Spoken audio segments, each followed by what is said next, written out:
কিভাবে এআই এর মাধ্যমে আপনার ফটো এডিট করবে সেটা হচ্ছে প্রফেশনাল টাইপের। তো অনেকেই হচ্ছে ফটো এডিট করতে চান। তো আজকের ভিডিওতে দেখাবো কিভাবে আপনারা এআই দিয়ে ফটো এডিট করবেন, সেগুলো ফটো হচ্ছে প্রফেশনাল টাইপের এডিট হবে। তো আপনারা যে কোনো সোশ্যাল মিডিয়াতে আপলোড দিতে পারবেন। তো আজকের ভিডিওতে সেটাই দেখাবো কিভাবে আপনার এআই দিয়ে ফটো এডিট করবেন। তো চলুন ভিডিওটা শুরু করা যাক। তো ভিডিওটা শুরু করার আগে চ্যানেল নতুন না থাকলে সাবস্ক্রাইব করবেন, আর ভিডিওটি ভালো লাগলে লাইক দিবেন, কমেন্ট করবেন। ফেসবুক পেজ থেকে দেখে থাকলে লাইক ফলো শেয়ার করে দিতে ভুলবেন না। তো চলুন মোবাইল স্ক্রিনে যাওয়া যাক।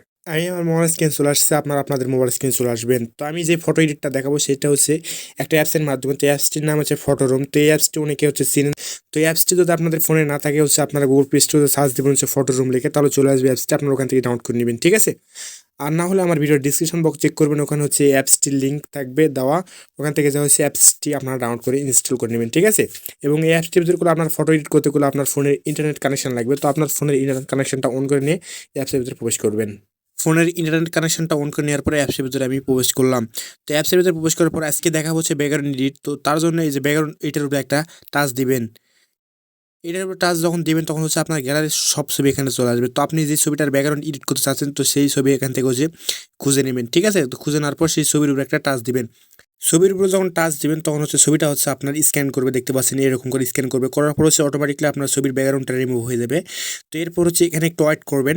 তো ওয়েট করার পর দেখতে পাচ্ছেন এআই এর মাধ্যমে করে আপনার ছবির পিছনে ব্যাকগ্রাউন্ডটা এডিট হয়ে যাচ্ছে, ঠিক আছে। তো আগে কীরকম ব্যাকগ্রাউন্ড ছিল আর এখন কীরকম হচ্ছে দেখুন, আপনারা দেখতেই পাচ্ছেন।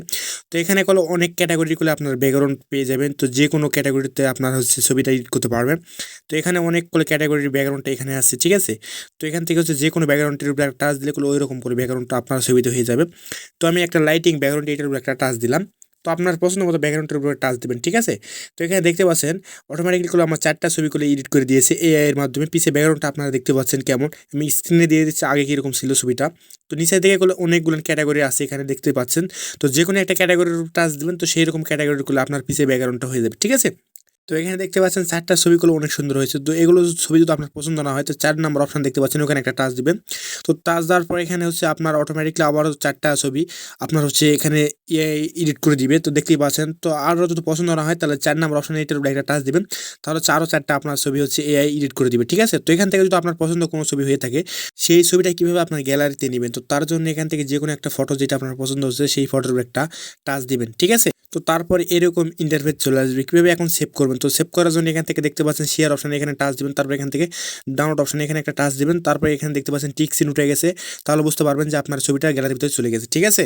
তো এখন যদি এই ব্যাকগ্রাউন্ডটা আপনার পছন্দ না হয় তাহলে এখানে অনেকগুলো ক্যাটাগরি আছে, যে কোনো একটা ক্যাটাগরির উপরে টাচ দিবেন, তাহলে হচ্ছে অটোমেটিকলি আপনার ছবির পিছে সেই রকম হয়ে যাবে। হ্যাঁ, তো দেখতেই পাচ্ছেন আমার কোলে পরিবর্তন হয়ে গেছে পিসকের ব্যাকগ্রাউন্ডটা। তো এটা আমার পছন্দ হচ্ছে না, তো আমি আর একটা ব্যাকগ্রাউন্ডের উপরে টাচ দিলাম। তো দেখতেই পাচ্ছেন একটু ওয়েট করবেন ব্যাকগ্রাউন্ডের উপরে টাচ দেওয়ার পরে। তো টাচ দেওয়ার পরে ওয়েট করার পরে দেখতে পাচ্ছেন অসাধারণ করে আমার পিছে ব্যাকগ্রাউন্ডটা এডিট করে দিচ্ছে এআই, ঠিক আছে। তো আপনার যে কোনো ব্যাকগ্রাউন্ড করলে এরকম পিছে অ্যাড করতে পারবেন আপনার ছবিতে। তো আপনারা দেখতেই পাচ্ছেন কেমন হয়েছে। এগুলো ব্যাকগ্রাউন্ড যদি আপনাদের পছন্দ না হয় তাহলে এখানে একটা টাচ দিবেন, তাহলে হচ্ছে আরও 4টা ছবি আপনাকে এডিট করে দিবে। তো এরকম করে হচ্ছে যে কোনো 4টা ছবির ভিতর থেকে যে কোনো একটা বা 4টাই আপনারা ডাউনলোড করতে পারবেন একটা একটা করে। তো ঠিক আছে, ডাউনলোড করার জন্য যে কোনো একটা ছবির উপর একটা টাচ দিবেন, ঠিক আছে। তো আপনি যে ছবিটা ডাউনলোড করতে চাচ্ছেন তো সেই ছবির উপর একটা টাচ দিবেন। তো টাচ দেওয়ার পর একটু ওয়েট করবেন, তারপর হচ্ছে শেয়ার অপশনের উপরে একটা টাচ দিবেন। এরপর এখান থেকে ডাউনলোড অপশনের উপরে একটা টাচ দিবেন, তাহলে হচ্ছে অটোমেটিকলি আপনার ছবিটা সেভ হয়ে গ্যালারির ভিতরে চলে যাবে, ঠিক আছে। আশা করি আপনারা বুঝতে পারছেন। এবং এই ফটোরুম অ্যাপসের ভিতরে ফটো এডিট করতে কোনো ধরনের কোনো প্রবলেম হলে সেটা আমার নিচে এই ভিডিওর কমেন্ট সেকশনে আপনারা কমেন্ট করবেন, ঠিক আছে। আর ভিডিওটি কেমন লাগছে সেটা করে নিচে কমেন্ট সেকশনে আপনারা জানিয়ে দিবেন। আর আপনাদের মধ্যে কেউ যদি চ্যানেল নতুন হয়ে থাকেন তাহলে ফটাফট সাবস্ক্রাইব করবেন। আর ফেসবুক পেজ থেকে দেখে থাকলে লাইক ফলো শেয়ার করে দিতে ভুলবেন না। সকলেই 5 ওয়াক্ত নামাজ পড়বেন, সকলেই ভালো থাকবেন। আল্লাহ হাফেজ।